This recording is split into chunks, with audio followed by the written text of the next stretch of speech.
so Zeeb's had a facial fracture, well, multiple facial fractures in the last game that we had.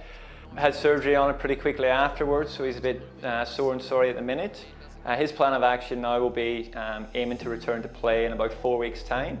So the first 2 weeks he's low-level activity and non-contact training, and then in week 3 then can build up and graduate contact with the main group into then hopefully being available from July 9th onwards was the date that we've been given, so puts him about 4 weeks now.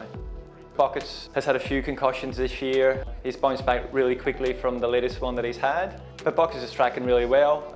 He's gotten through that mandatory AFL protocol now. Entered into full contact training session last Thursday before the boys broke off into the bye, and then came in on Saturday as well with the reconditioning group for a further football stimulus. So he's raring to go. He's got a lot of energy about him today, and I know he's looking forward to hopefully having some continuity and consistency now in the last 9 rounds. Cam, he had a stress response in his toe about 3 weeks back. So basically his plan of attack from there was he was in the moon boot for a week, went to Ultra G running then, so basically going 70–80% of his body weight, then into overground running, and as of today then rejoined the main group.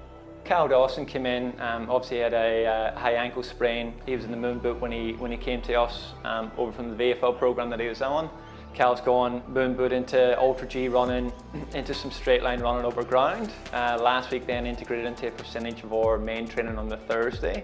The big thing now with Cal is because he missed that block of 3 to 4 weeks since he's last played, we need to set him up moving forward so he can handle the rigours of full game exposure and the potential for AFL. So this week now is assessing how Cal copes with the full training load going into a game.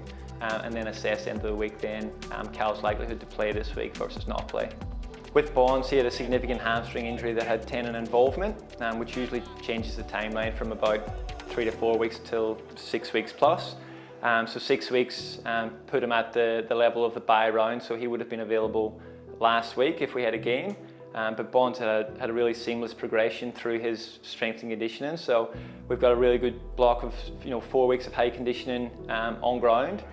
Plus really high levels of strength in the gym, and he's trained this morning. We'll take off full training on Thursday and available to play this week. Connors is going really well, so he's moved now from sort of 2 high condition sessions on ground to 3. So he's probably had 3 to 4 weeks of that now. Has integrated today back into some of the football drills. So over the next few weeks, it's going that percentage of training, percentage conditioning with Connors. So looking now at a really strong 3-week block for Connors to start progressing that integration with the main group. And then we'll take it then at the end of that 3 weeks to assess where he lies in terms of his head and his body towards sort of return to play then at that point. But I say, like always, there isn't any real pressure on him at this point in terms of having a date to return to play, but the pleasing thing is he's got a really return to play mindset on him at the minute. He's graduating week on week now through some really good loads and consistent loading, so today another really good step for Connors in reintegrating with the main group through some of the skills.